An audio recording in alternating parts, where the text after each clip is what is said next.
"You can keep the Bible," Margaret Daniel said. "It's the only thing Dad left you that's worth nothing." No one at the table corrected him. The lawyer lowered his eyes. Carol folded the estate papers into a neat stack, and Margaret Hale reached across the table with both hands, slowly lifting the old leather Bible her husband had carried for 31 years. She did not answer. She only pressed her thumb against the small brass lock on its cover. Margaret had cooked for this family, forgiven them, and loved their father quietly without asking for anything in return. The day Thomas died, his children took the house keys, the car, and the bank account records. They left her the Bible. What Daniel did not know was that Thomas Hale had been an estate attorney for 40 years. And the one thing an estate attorney never does is leave something behind by accident. There was a reason Thomas locked those pages, and the day Margaret finally opened them was the last day anyone in that family ever laughed at her again. Before Daniel laughed at the Bible, before the papers were spread across the table and the legal folders open, there had been a Tuesday morning in October. That was where the story really began. Thomas Hale died quietly, the way he had done most things in his life, without drama, without warning, without giving anyone time to prepare. It was just after 7 in the morning. The light came in low through the bedroom curtains, that soft October light that made everything look gentler than it was. Margaret had brought him his coffee, the way she had brought it every morning for 31 years. She set it on the nightstand. She turned to open the curtains, and when she looked back, she knew. She sat beside him for a long time before she called anyone. She held his hand. She talked to him quietly, the way you talk to someone when you are not ready to stop. She told him about the maple tree in the backyard, how the leaves had finally turned the deep red he always waited for. She told him she was not angry. She told him she loved him in the plain, worn way you love someone after 3 decades, not like a feeling anymore, but like a fact of the world, like weather, like gravity, like the sound of the house settling at night. Then she picked up the phone and called Daniel. He arrived by 2 o'clock that afternoon. Carol came 2 hours behind him. They had driven separately, which told Margaret something, though she was not ready to think about what.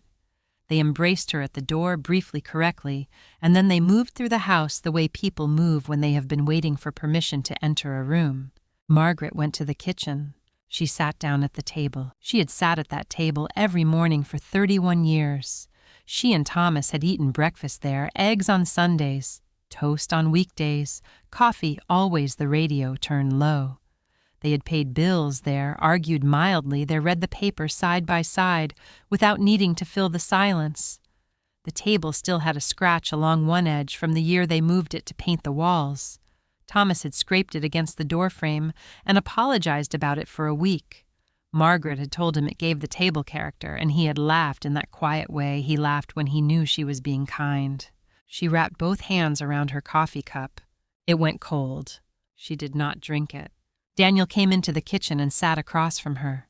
He was composed. He spoke carefully, the way a man speaks when he has thought through what he needs to say and intends to stay close to the script. He told her Thomas had prepared a will, that a proper attorney had been involved, that everything was in order, that this was what Dad wanted. He slid a document across the table, a will summary, printed cleanly organized with the precision of a man who worked with numbers and knew how to make a page look authoritative. Margaret looked at it without picking it up at first. She read it where it lay. The house on Birchwood Lane, the investment accounts, the land parcel outside of town. All of it to Daniel and Carol in trust under the terms of a will Thomas Hale had signed in November of 2019. Margaret received a $12,000 life insurance policy and the old family Bible from Thomas's study. She looked up at Daniel. She asked one question, her voice steady. "Did your father write that himself?" Daniel said yes without hesitation. The practiced yes of a man who had decided the answer was yes and intended to hold that line. The following morning, a young attorney arrived with a briefcase and a blue tie, and the careful politeness of someone who had been hired to deliver news other people did not want to deliver themselves. He explained that the estate processing would need to move forward, that it would be helpful for inventory purposes for transfer preparation if Margaret could remove her personal belongings from the property within the next 2 days. He was gentle about it. He used words like helpful and preparation and timeline. He did not say she was required. He said it in a way that made it feel like she was. Margaret understood the difference. She had spent 27 years watching people use quiet language to accomplish things they did not want to say directly. School boards did it, principals did it, parents did it, men in suits did it most of all. She understood exactly what was happening. She simply had no one in that room on her side. Carol was somewhere in the hallway during all of this. Margaret heard her open the hall closet and close it again. She never came into the kitchen. She never held Margaret's gaze for more than a moment, a small thing easy to miss if you were not paying attention. Margaret was paying attention. She had always paid attention. It was one of the things Thomas had loved about her, and one of the things his children had never accounted for. At some point, Margaret walked to Thomas's study. She stood in the doorway and let herself look. The desk, the shelves of legal volumes and history books, the reading chair by the window, that old chair with the worn armrests and the slight give in the left side where Thomas had sat for 30 years. The shape of him was still pressed into the cushion in a way that made it look like he had only just stood up. Daniel had photographed the chair. Then he had moved on. Margaret stood there a moment longer. Then she looked at the desk. The old Bible was in its usual place on the corner of the desk where it had sat for as long as she had known that house. Daniel had glanced at it and left it there. It did not appear on any inventory list. It had not been photographed. It was not, as far as anyone in that house was concerned, worth a second look. Margaret picked it up. It was heavier than she expected. She had held it before at holidays on the occasions Thomas brought it to the table, but she noticed the weight differently now. It did not feel like a book. It felt like something that had things inside it. The back section was thicker than the front. The pages did not sit quite evenly. The block was slightly irregular, as though something had changed the way it closed. The cover was dark with age soft from decades of handling. Thomas's name was written in his father's handwriting on the inside front cover. Thomas William Hale, Christmas, 1971. He had been 14 years old. Along the edge of the Bible was a small brass clasp. Old, the kind that latched with a tiny key. The metal had been worn smooth not from neglect, but from contact, from a thumb resting on it again and again over many years. Margaret could picture it without trying. Thomas at his desk in the evenings, the lamp on, a legal brief open beside him, the Bible close to his hand, his thumb moving to that class the way people touch things they are thinking about. She had seen him do it. She realized now that she had never asked why. She packed 2 bags in the hours that followed. She moved carefully, deliberately, taking only what was clearly hers, her clothes. The frame photograph from the bedroom, her and Thomas on their 10th anniversary, standing in the rain outside a restaurant, both of them laughing at something she could no longer remember. Her mother's quilt, her reading glasses, the notepad from the nightstand. She never set the Bible down. Daniel was at the front door when she carried the bags out. He told her to call if she needed anything. He said it the way people say things they do not expect to be taken up on. Margaret looked at him for a moment. Then she walked past him. She drove to her sister Ruth's house on the other side of town. Ruth made tea and did not ask too many questions, which was the right thing to do. Margaret carried her bags to the guest room. She sat on the edge of the bed. The Bible was in her lap. She sat with it for a long time, not opening it, just holding it. And slowly, the way memories surface when the noise finally goes quiet, she began to remember something Thomas had said on their last anniversary, 3 months before he died. They had been sitting on the back porch in the long summer evening. Thomas had taken her hand and held it in both of his, that careful, deliberate way he had when he wanted her to understand that what he was saying was not small. "I made sure you would be all right," he had said. "Whatever happens, I made sure." She had squeezed his hand. "Thomas," she had said softly, "nothing is going to happen." He had smiled, but he had not told her she was right. Now in Ruth's guest room, Margaret looked down at the Bible in her lap, at the worn cover, at the uneven page block, at the brass clasp along the edge, smooth from his thumb year after year. In all those evenings, she had walked past his study and seen the light under the door. She ran her finger along the clasp. It was locked. In 31 years, she had never noticed that. In 31 years, she had never thought to ask. She looked at it now, this small, ordinary thing that no one in that house had thought worth taking, and she sat very still. Thomas Hale had been an estate attorney for 40 years. He had spent his career making sure that what people intended to leave behind actually reached the people they meant to leave it to. He knew better than anyone how easily things could be moved, manipulated, or missed. He had not left her the Bible because it was all he had. He had left her the Bible because it was exactly what he meant to leave her. The apartment was on the second floor of a small building on Caldwell Street, 12 minutes from Ruth's house, and a world away from everything Margaret had known for 31 years. Ruth had found it. She had made the calls, filled out the paperwork, paid the deposit from her own account without saying a word about it, and handed Margaret the key on a Thursday afternoon with the matter-of-fact tenderness of a woman who has decided that love means doing the thing that needs doing without waiting to be asked. It was small. One bedroom, a narrow kitchen, a window in the living room that looked out over a parking lot, and beyond that a strip of trees that had already gone bare for the season. The walls were off-white. The carpet was beige. There was nothing wrong with it. There was nothing of Margaret in it either, but she understood that would take time if it ever came at all. She unpacked her 2 bags in less than an hour. She hung her clothes in the closet. She set the framed photograph of her and Thomas on the windowsill, the one from their 10th anniversary, the 2 of them laughing in the rain outside that restaurant in Knoxville, the one where neither of them could remember afterward what had been so funny, only that it had been only that they had been happy. She put her mother's quilt on the bed. She set the Bible on the nightstand. That was where it stayed. Every night before she turned off the lamp, she picked it up, not to read it, just to hold it. There was something about the weight of it that steadied her, that particular heaviness that she had noticed in Thomas's study and had not been able to stop thinking about since. It didn't sit in her hands like a book. It sat like something that had been packed carefully, deliberately by someone who understood that what was inside needed to last. The back cover was thicker than it should have been. She had run her fingers along it a dozen times now, pressing gently, feeling the slight rigidity beneath the leather, not the natural stiffness of an old binding, but something more deliberate, something added. The pages in the final section didn't lie flat the way the rest of the book did. There was a faint unevenness, a barely perceptible resistance, as if the Bible had been taken apart at some point and put back together with more inside it than before.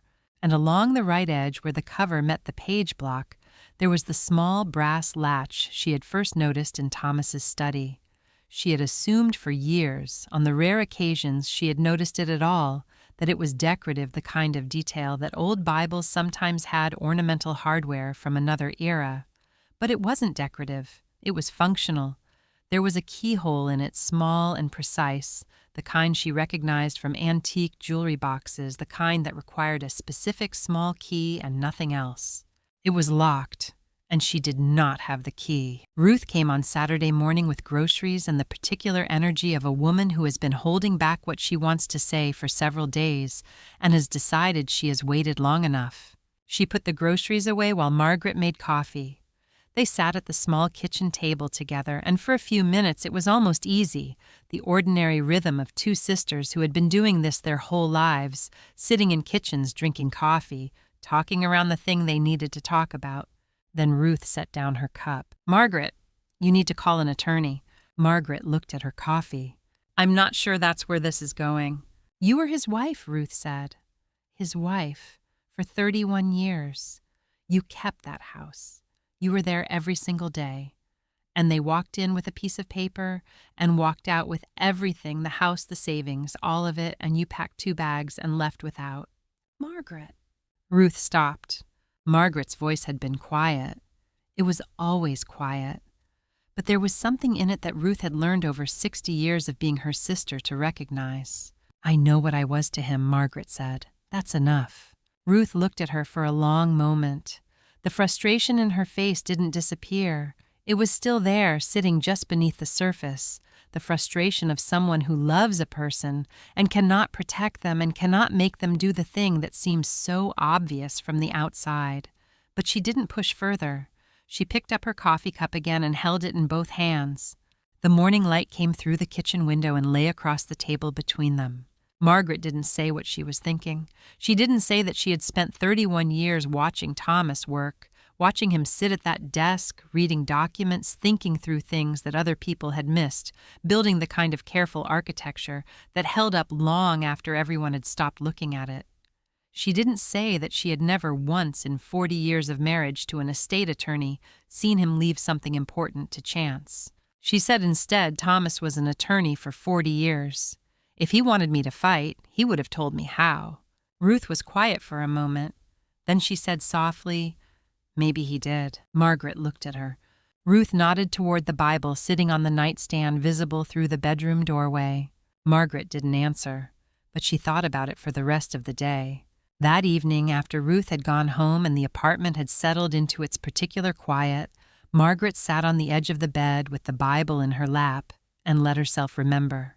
Their 25th anniversary, a small ceremony at the church they attended, just the two of them, and a handful of friends, a renewal of vows that Thomas had suggested, and she had agreed to, with the slight self-consciousness of a woman who wasn't sure she deserved to be celebrated.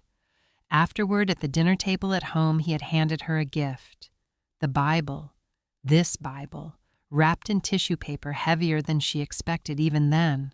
She had opened it and looked at him, not quite understanding. He had smiled, that particular smile he had when he knew something she didn't, and was enjoying the moment before he explained it.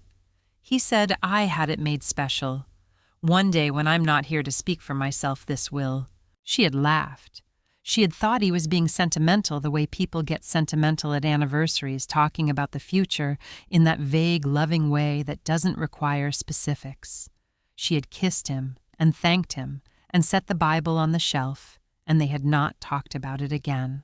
She was not laughing now. She turned the Bible over slowly in her hands. The brass latch caught the light from the nightstand lamp, small, precise, worn smooth from years of Thomas's thumb, resting against it without opening it, waiting, holding, keeping whatever was inside exactly where he had put it. She needed a key, a very specific, very small key, the kind that could belong to almost anything, a jewelry box, a diary, a document case, the kind that was easy to overlook, easy to pack without knowing what it opened. Thomas never threw anything away. That had been one of his habits, the habit of a man who had spent his career understanding that a single piece of paper, kept in the right place, could change everything. He kept receipts from 20 years ago. He kept letters. He kept small things in small places, filed and labeled with the quiet precision of someone who believed that order was a form of love. She had packed 2 boxes from the study before Daniel's attorney had arrived on that second morning. She had taken what she could reach, what she could carry, not knowing then what she was looking for, only knowing that she wanted something of Thomas's work, around her something that smelled like his desk, like his books, like the room where he had spent so many evenings being quietly, methodically himself. Those 2 boxes were in the closet. She had not gone through them carefully. She had not been ready. She was ready now. She spent the first evening going through the top box, old case folders with the names redacted, professional journals from the 90s, a leather-bound calendar from 2004, a small framed photograph she hadn't known he kept the 2 of them at the beach the summer after they were married, both of them younger than she could quite believe now. She set each thing aside carefully, the way you handle things that belong to someone you are still learning to miss. The second evening she started on the second box. Old cards, birthday, Christmas anniversary, some in her own handwriting, some in his. A wristwatch that had stopped at 4:17 for reasons she would never know. A folded program from a church they had attended in the early years of their marriage before they moved to Birchwood Lane. A small envelope of photographs undated. She was near the bottom when she felt it. It was wrapped in a handkerchief, white cotton, monogrammed with a T in blue thread, the kind she had given Thomas years ago and assumed had been lost or worn out long before now. She lifted it carefully. There was something inside, small and hard, that shifted slightly as she turned it over. She unwrapped it slowly. She held it up to the lamp. It was a key. Small old brass, the particular delicate shape of a key, made for a very small, very specific lock, the kind used on antique jewelry boxes, the kind used on the latch of an old family Bible that a man had spent 25 years making sure his wife would someday need to open. Her hand was not entirely steady, but it was steady enough. She looked at the key. She looked at the Bible on the nightstand beside her. She looked at the key again. Thomas had wrapped it himself. He had put it at the bottom of a box she might not have packed. In a handkerchief she would recognize, in a place that required her to look carefully, patiently, the way he had always believed she could. She closed her fingers around it. Outside, the parking lot was quiet. The strip of bare trees stood dark against the night sky. The lamp made a warm circle on the nightstand on the worn cover of the Bible on Margaret's hands, holding something small that no one else in the world had known to look for. She did not open it that night. She sat with the key in her hand for a long time, feeling the weight of what it meant, not just what it would open, but that it existed at all, that he had thought of this, that he had planned it, that all those evenings she had walked past his study and seen the light under the door, he had been building something she hadn't known she would need. Tomorrow, she thought. Tomorrow she would open it. Tonight it was enough to know that Thomas had left a door, and that she had found the way in. She tried it 12 times. She was not a woman who gave up easily. That had never been her nature, but she was also honest enough with herself to count. 12 times she pressed that small brass key into the latch on the side of the Bible, turning it gently, then firmly, then gently again. It was close. The size was nearly right, the style the same antique, cut the kind of key that belonged to a specific and vanishing era of small, careful locks. But it did not catch. It did not turn. It slid in partway and stopped, and no amount of patience changed that. She set the key on the nightstand beside the Bible and sat for a moment with her hands in her lap. She was not defeated. She recognized the feeling she had. Instead, it was something closer to the feeling she used to get in the library when a catalog search came back empty and she knew the book existed and simply hadn't been filed correctly. Not an ending, a redirection, a signal that she was looking in the right place but needed to come at it differently. She picked up the phone and called Ruth.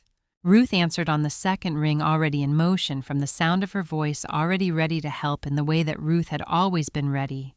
Practical, immediate, a little impatient with the world's tendency to complicate simple things. Margaret asked her question without preamble. Where are Thomas's personal files? Not the office ones, the ones he kept at home. The wooden file cabinet in the study, the leather folders on the bottom shelf. A pause on Ruth's end. Then carefully Daniel took them. Margaret. The second day before you left. He took every folder, every box from the study. I watched him load them into his car. Margaret went still. She stood at the kitchen window of her small apartment and looked out at the parking lot and the bare trees beyond it, and she let that information settle through her, the way cold water settles, not a shock, exactly more like a confirmation of something she had already begun to understand. Then she said quietly, "He took the wrong things." Ruth was silent for a moment. Then, what do you mean? Margaret looked at the Bible on the nightstand through the bedroom doorway. I mean, Thomas knew what Daniel would do, she said, and he planned around it. She didn't explain further. She wasn't ready to explain further. She thanked Ruth and set the phone down and went back to the bedroom and sat on the edge of the bed and picked up the Bible again. That was when she found the letter. She didn't know how she had missed it before. It was tucked inside the front cover, not sealed, not hidden, just folded once and slipped between the cover and the first page, the way you tuck a bookmark or a receipt casual enough that a person going through a dead man's belongings quickly might not notice it at all. Daniel had not looked inside the Bible. He had looked at it and dismissed it, and moved on to the things that seemed to matter. She unfolded it carefully. Thomas's handwriting. That particular, sloping, unhurried script she had watched sign documents and write checks and leave small notes on the kitchen counter for 31 years. She would know it in the dark. My Margaret, if you are reading this without me, then I have not been as brave as I meant to be. I am sorry I did not tell you sooner. I was afraid you would worry. You always worried more than you let on, and I loved you for it, and I used it as an excuse to say less than I should have. The key you need is not the one I kept, it is the one I gave back. Remember the summer in Ashford. Remember what you said you would never lose. I have trusted you with the most important thing I have ever done. I am not afraid of what comes next. I am only sorry I won't be there to see your face when you understand. All my love in whatever form love takes when I am gone, Thomas." She read it twice. Then she folded it along its original crease and held it against her chest, the way she had held the Bible in that conference room, not dramatically, not for anyone to see, just because she needed the contact. Because he had touched this paper, because his hands had formed these words, and it was the closest thing she had to him now. She did not cry. She sat very still and felt him in the room with her as clearly as she had ever felt anything, that particular quality of presence that belongs only to people who have known you long enough to become part of the air you breathed. He had been afraid she would worry. He had been protecting her the way he had always protected her, quietly, and in advance building walls around the things he loved before the storm arrived. It had frustrated her sometimes in the living of it. Now it undid her completely. She sat with the letter for a long time. Then her phone rang, Daniel's name on the screen. She let it ring twice, not from hesitation, but from the habit of composure, the small discipline of making sure her voice would be steady before she used it. She answered. He was polite, clipped, the tone of a man working through a list. He was calling to inform her that the house on Birchwood Lane would be listed for sale within the month. The estate timeline required it. Everything was proceeding according to the terms of the trust. He wanted to make sure she had been informed directly. She thanked him. Then she asked evenly whether she might arrange to collect a few more of her belongings, some items she hadn't had time to pack. A pause. Then, "There's nothing left, Margaret. The house has been cleared." She absorbed this. Then Thomas had a wooden keepsake box. On the bedroom shelf, small dark wood, his initials on the lid. His father made it. Another pause, longer this time. "That was donated," Daniel said, "with the rest of the personal items." She said nothing. She stood at the window and held the phone and felt something move through her that was not grief and was not anger. It was something quieter and more durable than either of those. The recognition of a person who has just been shown without any room for doubt exactly who she is dealing with. She said, "Thank you for letting me know, Daniel." She ended the call. She stood for a moment with the phone in her hand. Then she set it down and went to her bag, the larger of the two she had packed that morning at Birchwood Lane, in the last hours before she left the house for the last time. She had packed it quickly, without a complete plan, taking what her hands found first. Clothes, the photograph, her mother's quilt, and from the back of her jewelry drawer, without quite knowing why, a small tin. Circular, the size of a palmful, the lid slightly rusted at the edge from years of sitting still in the same place. She had owned it so long she had stopped seeing it. It had been in that drawer since the summer she and Thomas had rented the cabin on the lake in Ashford 22 years ago. 2 weeks in July, the kind of slow, uncomplicated time that feels ordinary while it is happening and irreplaceable afterward. On the last day, she had found a key on the dock. Small old brass, just lying there on the weathered wood, as if someone had set it down and forgotten it. She had held it up and told Thomas she was keeping it. He had asked her why. She had said, laughing, "Because I'll never lose it." He had looked at her with that expression she could never quite name, fond and thoughtful and slightly elsewhere, as if he were filing something away. She had kept the key in the tin. She had not opened the tin in years. She could not have said with certainty what else was inside. She crossed the room. She found the tin under a folded sweater in the outer pocket of her bag. She sat on the edge of the bed with it in both hands. The lid was tight, the slight resistance of metal that has not moved in a long time, pressed together by years of stillness. She opened it. Inside, a dried flower pressed flat, its color faded to a pale ghost of whatever it had been.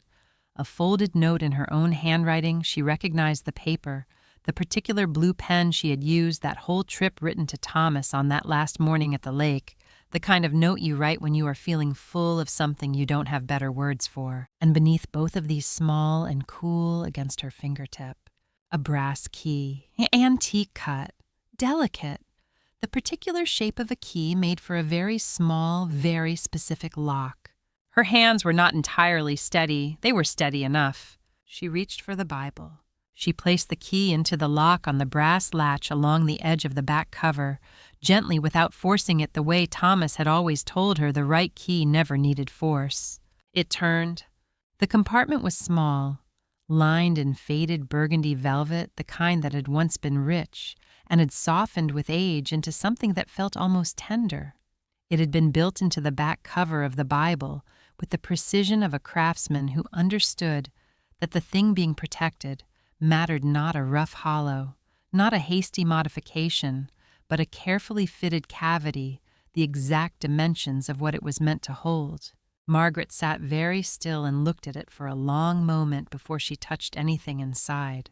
There were 3 things. A sealed envelope, cream-colored, slightly thickened, the kind of envelope that holds more than a single page.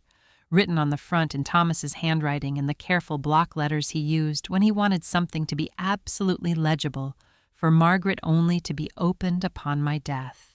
A folded document beneath the envelope, legal-size paper, folded in thirds, the way official documents are folded when they are meant to be filed and kept. She could see the edge of a county seal at the top, and at the bottom corner, partially visible, Thomas's notarized signature above a date.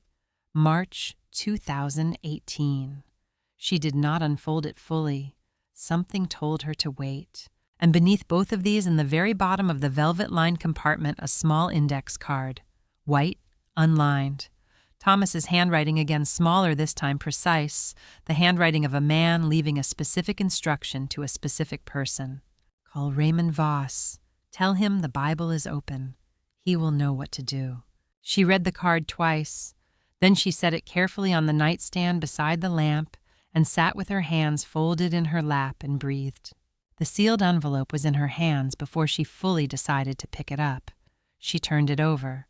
The flap was sealed completely, not just tucked, but sealed the kind that requires intention to open, her name on the front in his handwriting. She ran her thumb along the edge of it, feeling the slight give of whatever was inside. She did not open it. She didn't know exactly why, only that something in the careful order of what Thomas had left the index card, the instruction the name told her that he had thought about the sequence, that he had wanted her to make the call first, that Raymond Voss was part of this in a way she did not yet understand, and that understanding it mattered before she read what was inside that envelope. Thomas had never done anything without a reason. In 40 years of practice and 31 years of marriage, she had never once seen him act without having thought 3 steps ahead. She had occasionally found it maddening. She found it right now the most comforting thing she had ever known about him. She picked up her phone. Raymond Voss answered on the second ring. She had met him perhaps a dozen times over the years at professional gatherings, at the occasional dinner, once at a Christmas party, in the early years of Thomas's practice. She remembered him as a quiet man, precise in his speech, the kind of person who listened more than he talked, and who, when he did talk, said exactly what he meant. She said, "Mr. Voss, this is Margaret Hale, Thomas's wife." She paused. Then she said the words from the index card. "The Bible is open." The silence on the other end lasted long enough that she might have thought the call had dropped, except that she could hear him breathing. Then his voice came back low, careful and carrying something in it that she recognized after a moment as relief. "Margaret, I've been waiting for this call. Are you somewhere private?" She looked around the small bedroom, the lamp, the nightstand, the Bible open in her lap with its secret revealed. "Yes," she said. "Good," Raymond said. "I'm glad you called. I want you to know, and I need you to hear this clearly, you are not alone in this. You have not been alone in this.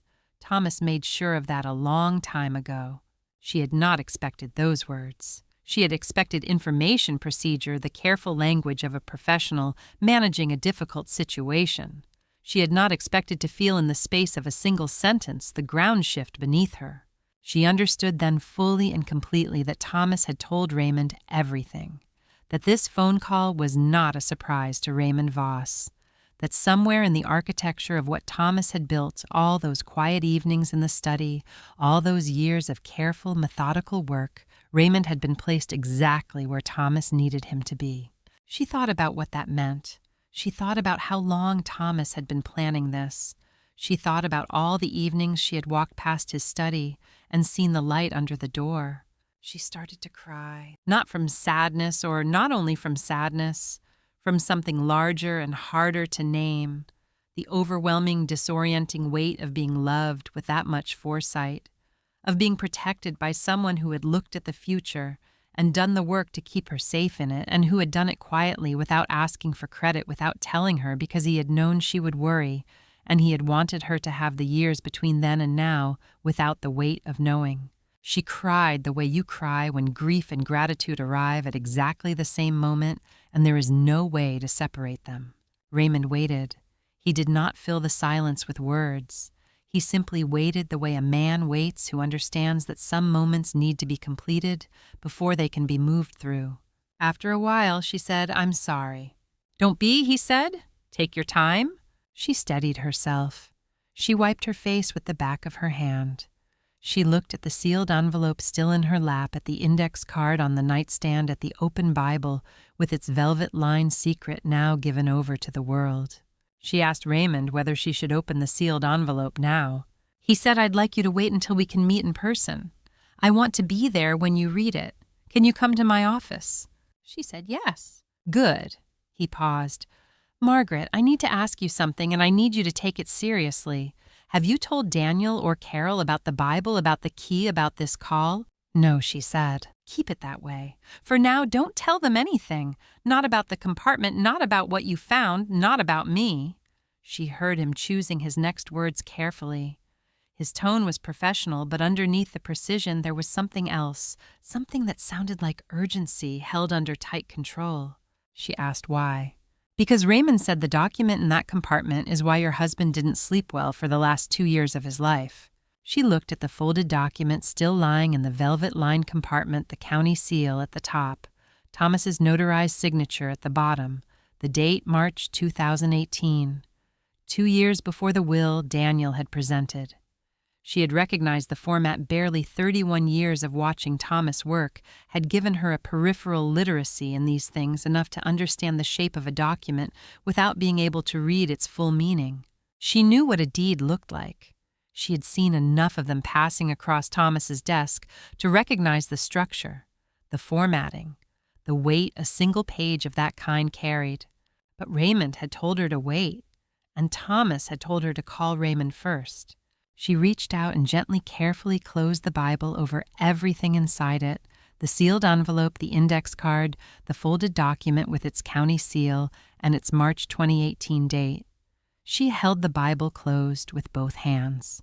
Outside, a car moved through the parking lot below. The lamp made its warm circle on the nightstand.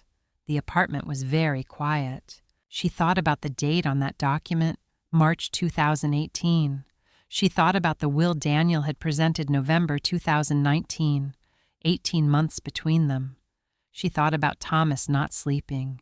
She thought about the evenings in the last years of his life when she had found him in the study later than usual, quieter than usual, with that particular stillness he carried when he was thinking through something he hadn't resolved. She had asked him once in those last years whether everything was all right. He had taken her hand. He had said, "It will be." She had believed him. She believed him still. Raymond Voss had known Thomas Hale for 22 years. They had worked together on hundreds of estates, had sat across from each other in courtrooms and conference rooms, and probate hearings, had watched families at their best, and at their worst had seen what grief did to people and what money did to people, and what the combination of the two could do when there was no one careful enough to stand in the way. Before she ended the call, she asked the question that had been sitting in her chest since the moment she turned the key and the lock gave way. She asked Raymond quietly and carefully whether Daniel's version of the will was real. Raymond was silent for 4 full seconds. Then he said, "Margaret, your husband was one of the most careful attorneys I have ever known. He did not make mistakes, and he did not leave things to chance." A pause. "The question is not whether Daniel's will is real," Raymond said. "The question is whether it matters."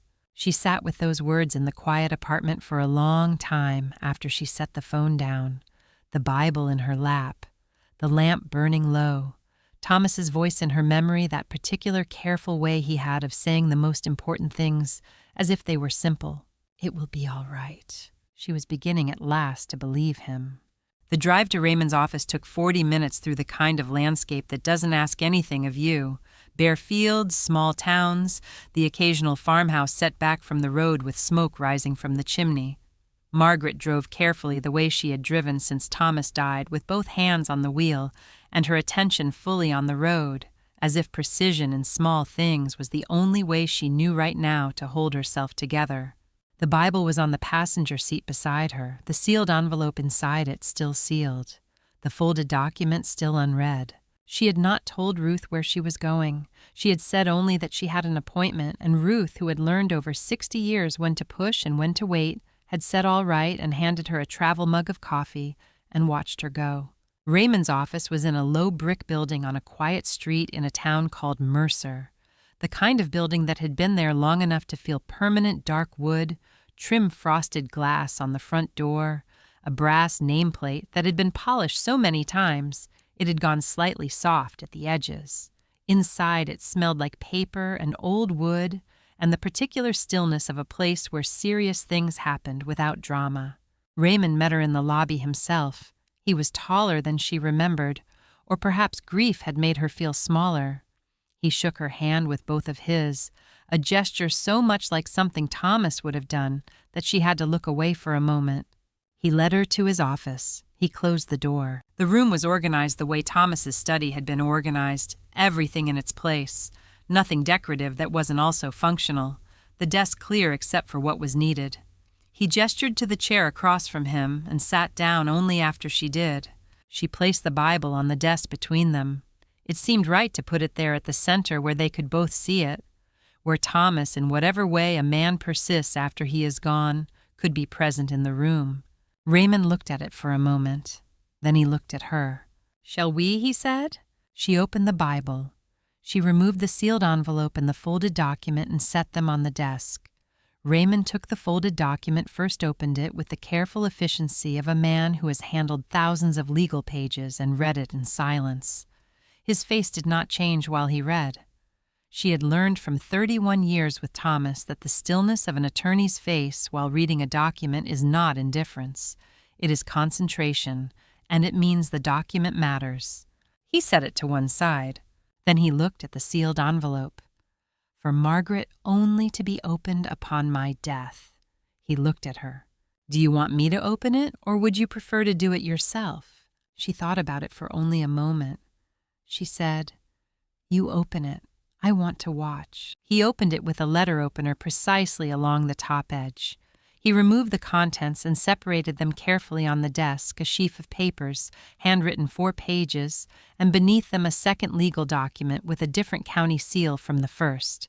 And beneath that a smaller envelope sealed with 3 words written on the front in Thomas's handwriting, "Only if needed." Raymond placed the smaller envelope to the side without opening it.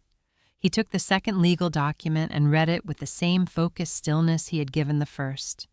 Then he set it beside the other document and aligned their edges. He slid the 4 handwritten pages across the desk to Margaret. "I think," he said quietly, "you should read that first." She picked up the pages, Thomas's handwriting, that careful sloping script that she would know in the dark, on any surface, in any light. She felt her lips begin to move slightly as she read the way they had moved when she was young and reading something she needed to hold on to. "My Margaret, by the time you read this, Daniel will have moved quickly. He always does. I knew he would. I want you to know that I did not leave you unprotected. I left you everything that matters. I simply had to make sure it could not be taken before you found it. I have watched my son for 46 years. I have loved him in the imperfect, complicated way that fathers love children who carry their wounds into adulthood and call it strength. I know what drives him. I know what he fears. And I know that when I was gone, his fear would make him move fast and look only at what was directly in front of him. I planned around that. In March of 2018, I transferred the deed to our home, the house on Birchwood Lane, the 4.2 acres, the adjoining lot, into a revocable living trust. Your name is the sole beneficiary. The property does not pass through probate. It is not part of my estate for the purposes of any will. It has been yours in trust fully and legally for 6 years. The will Daniel has presented is real. I signed it. But it controls only what passes through probate, the accounts, the investment funds, the smaller assets.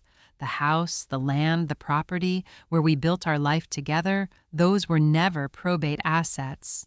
They were never his to distribute. He can present that will 100 times, and it will never change what the trust already says. I am sorry I did not tell you. I was afraid that knowing would make you feel the weight of it every day. The knowledge that I had been preparing for a fight I hoped would never come. I wanted you to have those last years without that shadow over them. I know you will understand. I know you will also be a little angry with me. That is fair. There is one more thing in the envelope, a smaller one sealed. I wrote it for Daniel. I am asking you to use it only if you feel it is necessary, only if the legal resolution is not enough. Only if there is something between you and my son that the law cannot settle. You will know when. You have always known things I never had to explain to you. I have trusted you with all of it, Margaret. The key, the lock, this letter, the documents, and the decision about what to do with the last one. I trusted you with everything the same way I trusted you the first morning you walked into my life and changed the direction of it without either of us fully understanding what was happening. Whatever form I am in now, I am with you. I am not afraid, and I did not leave you alone. All my love, Thomas. She set the pages down on the desk. She did not cry. She sat very still with her hands flat on the letter and looked at nothing in particular for a long moment, and the room held its silence around her, the way a room does when something large has just moved through it. Raymond waited. He was good at waiting. After a while, she looked up. He was watching her with the measured, careful attention of a man who has sat across from grief many times and has never made the mistake of rushing it. He said, "Are you ready for me to explain what the documents say?" She said yes. He turned the 2 legal documents so they faced her across the desk. He spoke slowly and clearly without condescension, the way Thomas had always spoken to her about his work, as if her understanding mattered, as if she was capable of it, as if the information belonged to her. The first document, he said, was the original deed transfer from 2018. The property moved from Thomas's sole name into the revocable living trust. Margaret's name as sole beneficiary clearly recorded, filed with the county, a matter of public record for anyone who looked. The second document under the different county seal was the trust instrument itself, the formal legal document establishing the trust, its terms, its beneficiary, its provisions. Raymond had helped Thomas draft it. He had been the witness. It had been notarized, recorded, and a copy had been held in Raymond's office for 6 years, sealed and waiting. Margaret listened to all of it. She watched Raymond's hands move across the documents, pointing to the relevant sections, to her name, to Thomas's signature, to the dates. Then Raymond said, "Daniel cannot sell the house. The listing he has placed is invalid. Any contract he signs is legally void. He does not own the property. He has never owned it. It passed to you, through the trust, the moment Thomas died, without probate, without contest, without any action required on your part." She absorbed this. She thought about Daniel's phone call, the brisk, polished efficiency of it. The house has been cleared. It was donated. He had been moving through a property that was never his. He had changed the locks on a house that belonged to her. He had cleared the rooms and listed it for sale and told her there was nothing left, and none of it, not a single action, had been within his legal right to take. She asked Raymond, "Does he know?" Raymond considered this carefully. "I don't believe so," he said. Thomas structured this specifically so that a surface reading of the estate, the will, the probate assets, would look complete. Daniel saw what Thomas intended him to see. The trust was filed publicly, but Daniel would have had to look for it specifically. He didn't look. He moved too fast to look. She thought about Thomas, about what he had known of his son, about the letter he always does. I knew he would. I planned around that. Raymond then told her the last piece. Thomas in 2020 had come to Raymond's office and recorded a video statement. Formal witness dated. In it, Thomas spoke clearly and at length about his intentions, the trust, the property, Margaret's beneficiary status, and his explicit awareness that the arrangement might be challenged after his death. He had spoken directly to the camera with the focused clarity of a man who has practiced law for 40 years and understands exactly what unassailable means and how to achieve it. The video was sealed in Raymond's office. It had been there for 4 years. It was the kind of evidence that ended arguments before they began. Margaret looked at the smaller, sealed envelope still sitting to the side of the desk. Only if needed. She picked it up. It was light a single page, perhaps, or less. She turned it over in her hands. Raymond said I don't know what's in it. He sealed it himself. He only told me it was for Daniel and that you would know when the time was right. She held it. She was not ready. She set it carefully in the inside pocket of her coat against her chest and left it there. Raymond set down the documents and folded his hands on the desk. He looked at her with the directness of a man who has been waiting a long time to say something true. Margaret, he said, the house was never part of your husband's estate. It has been yours legally, completely irrevocably, since 2018. He paused. Which means that when Daniel changed the locks and told you to leave, he had no right. None at all. The room was very quiet. Outside, somewhere on the street, a car passed. The afternoon light through the window had gone low and flat. The particular light of late autumn, the same light that had been coming through the bedroom curtains the morning she had set Thomas's coffee on the nightstand and turned to open the curtains and known. She was quiet for a long moment. Then she said, "What happens now?" Raymond picked up his phone from the desk. His expression was precise, and under the precision she was almost certain something that might have been satisfaction, quiet and long held. Now he said we make one call, and Daniel has 72 hours to vacate a property that was never his. The legal notice went out on a Thursday morning from Raymond's office by certified mail and email, simultaneously the kind of delivery that ensures no one can later claim they didn't receive it. Margaret was not there when it was sent. She was 40 minutes away, sitting at Ruth's kitchen table, watching her sister make tea with the focused energy of a woman who needs something to do with her hands while she processes information that is too large to sit still with. Margaret had told her everything: the compartment in the Bible, the key from the tin, Thomas's letter, Raymond's office. The document spread across the desk, the county seal, the date, March 2018. The trust, the property, the fact that Daniel had been listing a house he did not own. Ruth had cried. She stood at the kitchen counter with her back to Margaret and cried quietly for a few minutes, and Margaret understood that Ruth was crying for all of it for Thomas. For the years Margaret had spent feeling like an outsider in that family, for the smallness of that apartment on Caldwell Street, for the 2 bags packed in 48 hours, for all the things a sister watches and cannot fix and carries alone. Margaret sat very still at the table. She was calm in the way that deep water is calm, not the absence of feeling, but feeling so complete it had passed through turbulence and come out the other side into something steadier. She was thinking about Thomas, about the way he had always handled the things that mattered most to him, not loudly, not dramatically, but with the patient, methodical care of a man who understood that the most durable solutions were the ones built slowly in private long before they were needed. He had started building this one in 2018. She thought about that. 6 years.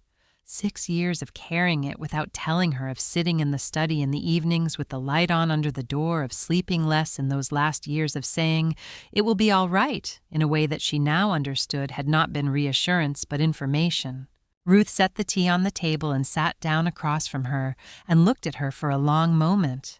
"You're not going to cry, are you?" she said. It was not quite a question. Margaret wrapped her hands around the mug. "Not right now," she said.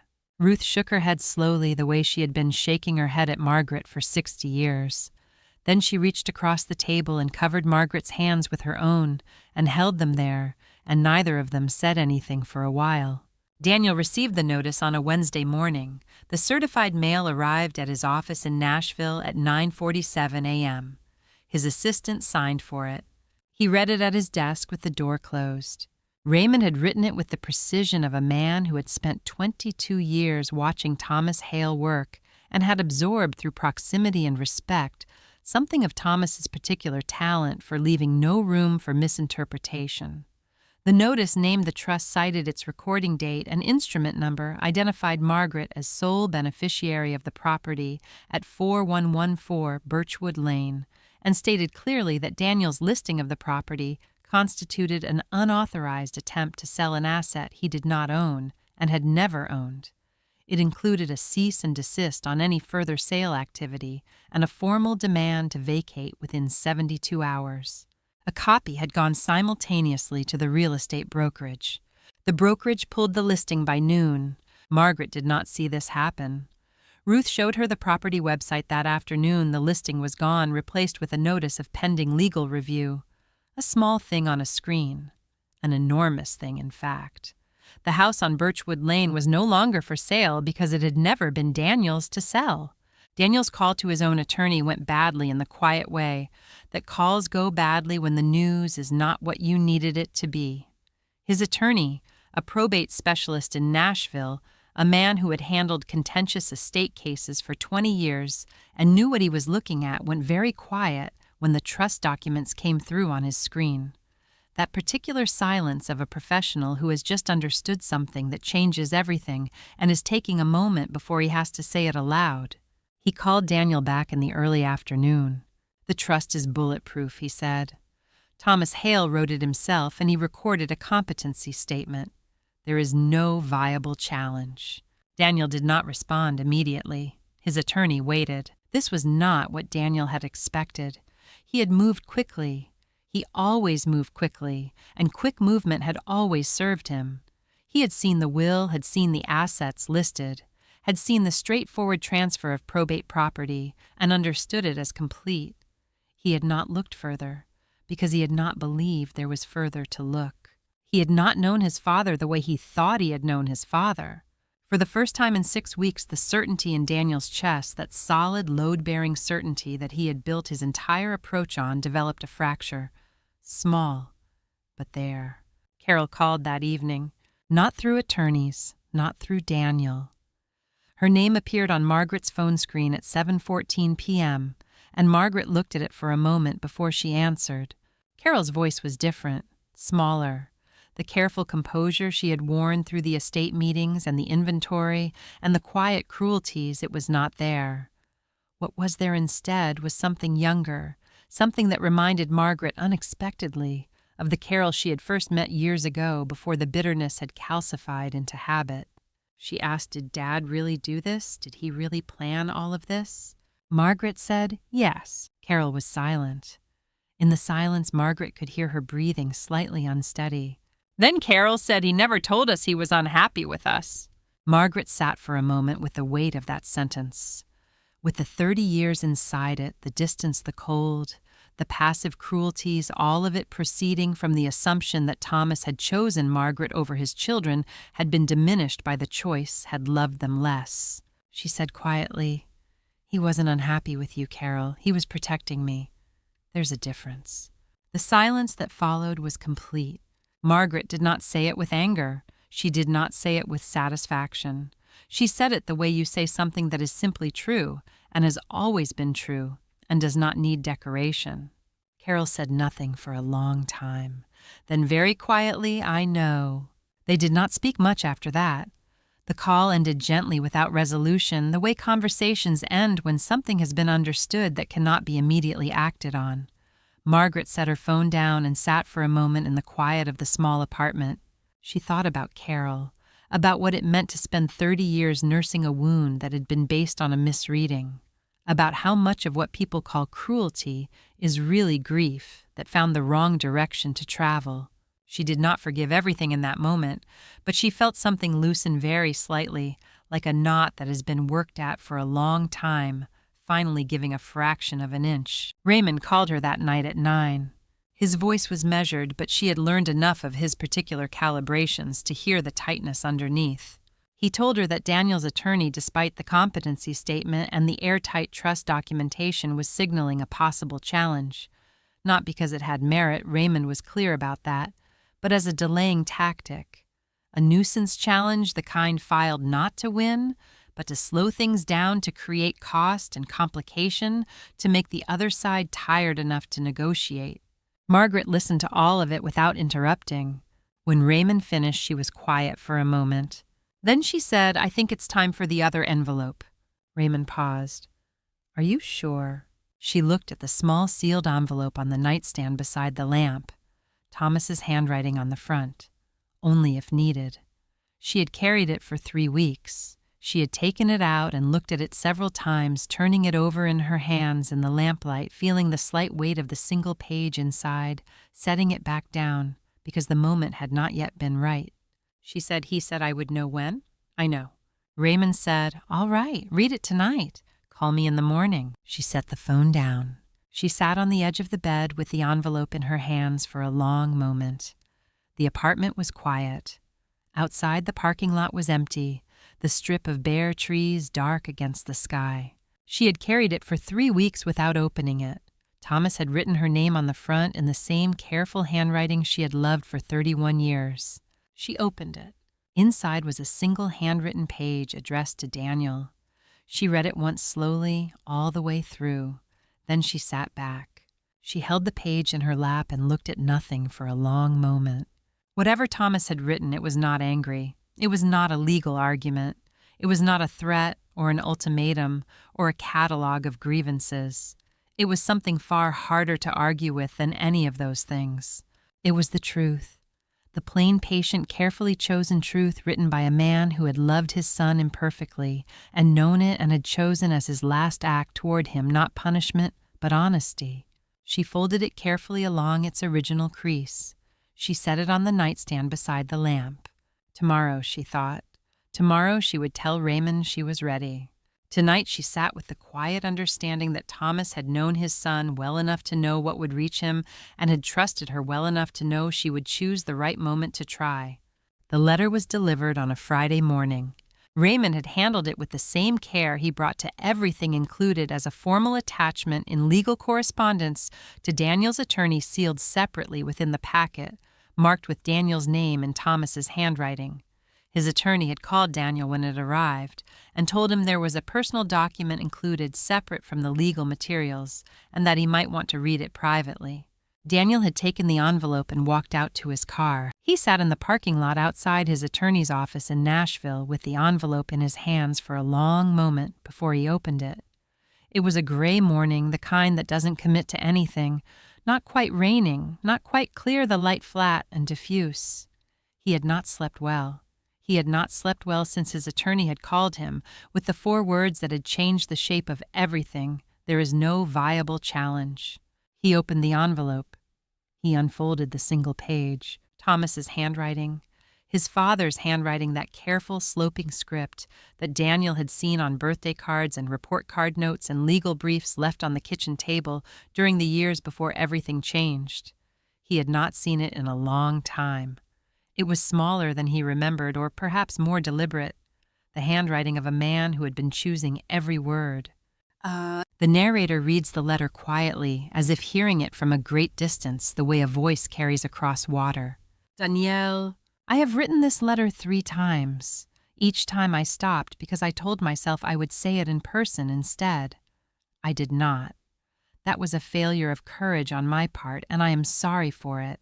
I am saying it now because now is what I have. I know that you blame Margaret for what happened between your mother and me. I know that you were 8 years old when our marriage ended, and that 8 years old is not an age at which a child can understand that 2 people can fail each other without either of them being a villain. I know that Margaret arrived at a moment when your grief was still raw, and that her presence felt to you like the proof of something you had already decided was true. I never corrected that. I told myself you would understand when you were older. You got older, and I still did not say it. I let silence do what I should have done with words. That is on me, Daniel, not on her. I want you to know something that is simply true and that I should have told you 20 years ago. Margaret never once asked me to choose. Not in 31 years. There were moments I could see them when it would have been easier for her if she had. When your coldness toward her was sharp enough that a different woman would have made it a condition. She never made it a condition. She loved me, and she understood that you were part of what she was loving, and she carried your distance without complaint because she did not want to make things harder for me. That is the woman you have been trying to take a house from. I protected her the way I did not because I loved you less. I protected her because I know you, Daniel. I have known you your whole life. I know that grief makes you into someone who moves fast and looks only at what is directly in front of him. I know that if I had not built what I built, you would have done exactly what you did, and you would have won, and you would have spent the rest of your life as the man who took everything from his father's widow. I did not want that for you. I did not want you to live with that person. So I made it impossible, not to punish you, to protect you from yourself the same way I protected her from you. I am not asking you to forgive me for the ways I failed you. That is your right to give or withhold. I am not asking you to love Margaret or to call her or to make any gesture you are not ready to make. I am only asking you to stop. Not for her sake. She will be all right. I have made sure of that. For your own sake, because you are still the 8-year-old boy I sat beside on the back porch after your mother and I told you what was happening, and you did not cry. You just went very quiet, and I put my arm around you and you leaned into me, and we sat there together until it got dark. I have never stopped being the man who sat beside you that night. You are still my son. That has never changed, not for a single day. Dad. Daniel sat in that parking lot for 45 minutes. He did not move. The engine was off. The gray morning pressed quietly against the windows. At some point, another car pulled in beside him, and a woman got out and walked into the building without glancing at him, the ordinary world continuing. He read the letter twice. Then he folded it along its crease and held it in both hands and looked at the windshield and did not do anything for a long time. He was not thinking about the trust. He was not thinking about the property or the legal notice or the listing that had been pulled. He was thinking about a back porch, about the particular quality of the dark on that specific night more than 30 years ago, about the feeling of his father's arm around his shoulders, solid present, not trying to explain anything, just there. He had spent 30 years being angry at a version of his father that was not entirely true. He understood that now with the clarity of something that cannot be ununderstood. It did not make the anger disappear, but it changed its shape. It became something heavier and sadder, less like fire, more like weather. He picked up his phone. He called his attorney. He said, "Drop it. Drop everything." His attorney was quiet for a moment. Then, "Are you certain?" Daniel said yes. He sat in the parking lot for a while longer after the call ended. Then he started the car. He did not go anywhere immediately. He just sat with the engine running and the heater coming on slowly and the gray light beginning almost imperceptibly to soften toward afternoon. Carol had already stopped fighting. She had gone quiet 3 days after her phone call with Margaret, and Daniel had known without her saying it directly because they had always communicated this way in the spaces between words, that she had already let it go. That something in Margaret's voice in those 2 sentences had reached something in Carol that the legal argument never could have. He called her after he left the parking lot. She answered on the first ring. He said, "I dropped it." She said, "I know." He said, "Did you read it?" She said, "No. It was addressed to you." He was quiet for a moment. Then he said, "He knew us pretty well." Carol said very softly, "He knew us better than we knew ourselves." They didn't talk for long. There wasn't much to say that the day hadn't already said. But when they hung up, something had shifted between them, not fixed, not resolved in any clean way, but shifted, moving at least in the direction of something better than where they had been. Raymond called Margaret at 2:30. She was sitting in the small apartment with a book open in her lap that she had not been reading her attention elsewhere, waiting in the way she had learned to wait during these weeks patiently without filling the space with noise. He told her Daniel withdrew the challenge. His attorney filed the notice this afternoon. There will be no contest. Margaret closed her eyes. She sat for a moment in the quiet with her eyes closed and let herself feel the full weight of it. Not triumph, not relief exactly, but something that lived in the same neighborhood as both of those things and was deeper than either. The feeling of a long-held breath, finally completely released. She said, "Did it work, the letter?" Raymond said, "Yes." She said, "What did he write?" Raymond was quiet for a moment. "Then I don't know. Thomas sealed it himself. He never told me the contents." She waited. Raymond said, "But whatever it was enough." She opened her eyes.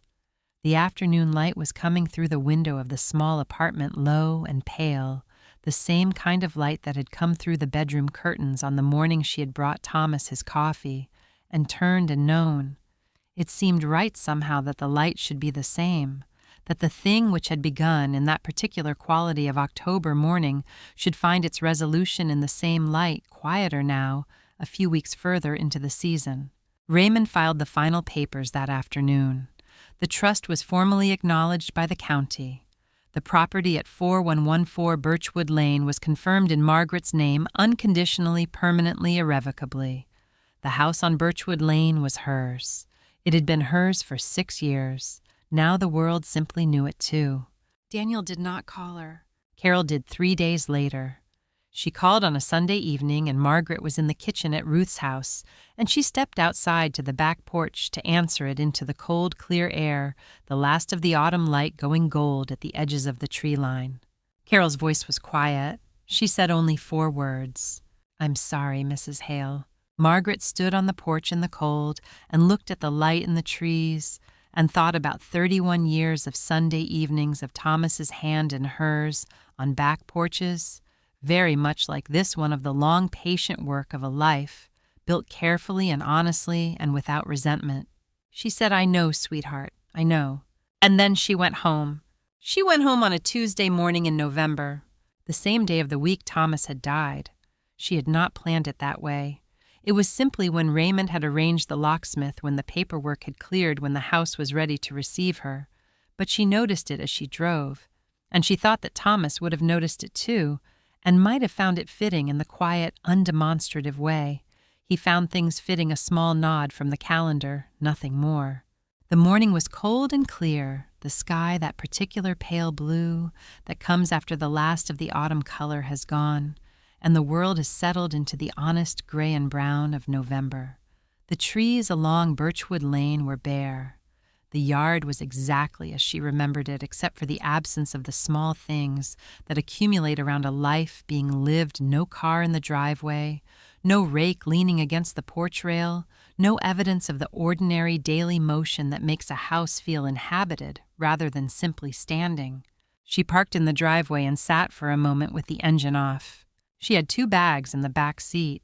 The same 2 bags she had packed 7 weeks ago in 48 hours while Daniel's attorney stood in the hallway with his briefcase and his careful language, and the Bible on the passenger seat beside her, worn cover brass latch open, now holding its secrets no longer. The locksmith Raymond had arranged had come and gone the day before. There was a new key in her coat pocket. Small, ordinary, hers. She got out of the car. She walked up the front path slowly, not because she was uncertain, but because she wanted to feel each step. The porch boards under her feet. The particular sound the 3rd step made, that faint creak she and Thomas had always meant to fix and never had, and which she had privately hoped no one fixed in her absence. It was still there. She stepped on it deliberately. She put the key in the lock. The door opened and the light came in behind her and spilled across the floor of the entry hall, morning light, November light, the kind that falls at a low angle and makes everything it touches look like a photograph of itself. She stood in the doorway for a moment and looked. The house was largely empty. Daniel had cleared it efficiently, the furniture, the rugs, the pictures from the walls. The rooms had the particular quality of emptiness that comes not from a house never lived in, but from a house where living has stopped. She could see the outlines where things had stood, the slightly darker rectangle on the living room floor, where the couch had been the small marks on the wall in the hallway, where the framed photographs had hung. The ghost of a home, waiting to be a home again. It was cold. The heat had not been running. She could see her own breath. She set her bags down by the door. She carried the Bible. She walked through the entry hall and into the kitchen. The table was still there. She stopped. She did not know why Daniel had left it. Perhaps it had seemed too large to bother with, or too scratched, or not worth the effort. Perhaps in the speed of his clearing it had been overlooked. She did not know, and it did not matter. It was there, the same table, the same scratch along one edge from the year they'd moved it to paint the walls, standing in the center of the kitchen the way it had stood for 31 years. She crossed the room and put her hand on the surface. The wood was cold under her palm. She pressed her hand flat against it and stood there and let herself feel it, the solidity of it, the realness, the 31 years of mornings and evenings and ordinary Tuesdays that had happened at this table, and that no one could take from her because they had already happened, because they were hers, because they were the truest form of ownership there is. She stood there for a long time. Then she found the coffee. She had brought a small bag of it in her purse she had thought to do that had stood in Ruth's kitchen the night before, and measured some into a Ziploc bag with the practical foresight of a woman who knows herself well enough to know that the first thing she will need when she walks back into her own home is coffee. The maker was gone. Daniel had taken it, but she found a small saucepan in the back of one cabinet that had been missed, and she made it the old way, the way her mother had shown her, and stood at the kitchen window while it heated and looked out at the backyard. The maple tree was bare now. All the deep red leaves Thomas had waited for were gone, and the branches stood clean and dark against the pale sky. She looked at it for a long time. It would have leaves again in the spring. She would be here to see them. She poured the coffee into the one mug she had brought from Ruth's house, her own mug, the blue one, with the small chip on the handle that she had used every morning for 12 years. She wrapped both hands around it. She sat down at the kitchen table. She set the Bible in front of her. She opened it not to the hidden compartment, not to the velvet-lined cavity, with its secrets already given over to the world. She opened it to the front, to the first page inside the cover, where Thomas's father had written Thomas's name and the Christmas of 1971. Beneath that, in Thomas's own handwriting, in the careful ink of a man recording something permanent, their names, Thomas William Hale and Margaret Ann Hale, and their wedding date 31 years ago in a church 2 miles from this house. She had seen this before. She had opened the Bible to this page at various points over the years and seen their names together and felt the ordinary, durable warmth of it. But below the wedding date in lighter ink, newer written with a slightly smaller hand of his later years, there was something she had not seen before, or had not looked for, or had not been ready to see. A postscript, 4 words. You were always enough, T. She sat very still. She read it once. Then she sat back from the table and looked at the ceiling of her kitchen and breathed slowly in and out the way you breathe when something has moved through you that is too large and too true to be processed quickly. He had written it in lighter ink, newer, added at some point after the original inscription, after the years had accumulated, after he had understood something he had wanted her to know, after he had perhaps begun to be afraid that she didn't know it. That somewhere in the 31 years of feeling like an outsider in his family, of keeping her feelings quiet and her presence undemanding, she had come to believe that she was less than she was. She had. She understood that now, sitting at this table with her hands around her coffee mug and her name on the front page of a Bible, her husband had spent years preparing for her. She had believed, without quite knowing she believed it, that she was a secondary thing, a late addition, accepted but not original. Thomas had known. Of course he had known. He had known her for 31 years. She closed the Bible. She set it in the center of the table where it had always belonged, where it would stay, the brass latch open, catching the thin November light that came through the kitchen window, small and gold and unhurried. She picked up her coffee and held it in both hands and looked at the room around her. The empty walls, the bare floors, The table and the Bible and the winter light and the sound of the old house settling around her in the cold, the way it had always settled, the way she would hear it again tonight, and every night the familiar language of a building that had held a life and was willing to hold one again. Thomas Hale had been an estate attorney for 40 years.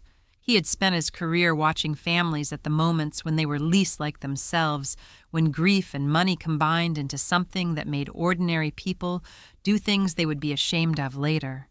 He had seen it hundreds of times. He had known with the clear-eyed certainty of long experience what his death would set in motion. He had known that Margaret would never fight for herself, not because she was weak, but because she was the kind of woman who absorbs, rather than retaliates, who endures, rather than demands, who has spent a lifetime offering her strength quietly and receiving very little acknowledgement for it.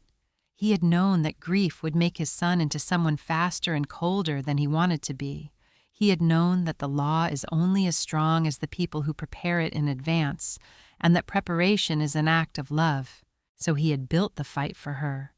Quietly over years, in the evenings when the light was on under his study door, he had chosen a Bible not because it was dramatic, not because he was a dramatic man, because he knew his wife, because he knew that whatever else was taken from her, she would hold on to the Bible, because he had watched her for 31 years and understood the precise shape of her faithfulness, and he had built his plan around it the way an architect builds around the one load-bearing wall that will not move.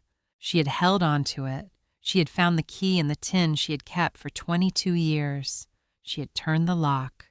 She had made the call. She had done every single thing he had trusted her to do. The stepchildren had laughed at the old Bible. They had looked at it and seen something irrelevant, a sentimental object, a book too worn to be worth anything left to a woman too quiet to be worth worrying about. They had not understood what kind of man Thomas Hale was. He did not leave his wife a book. He left her a door. And behind that door was everything: the deed, the trust, the letter, the key, the 4 words written in lighter ink on a winter morning when he had finally found the simplest way to say the thing he had been saying in 100 careful ways for 31 years. You were always enough. Margaret sat at the kitchen table in her empty house and drank her coffee while the November light moved slowly across the floor. She was not waiting for anything. She was home.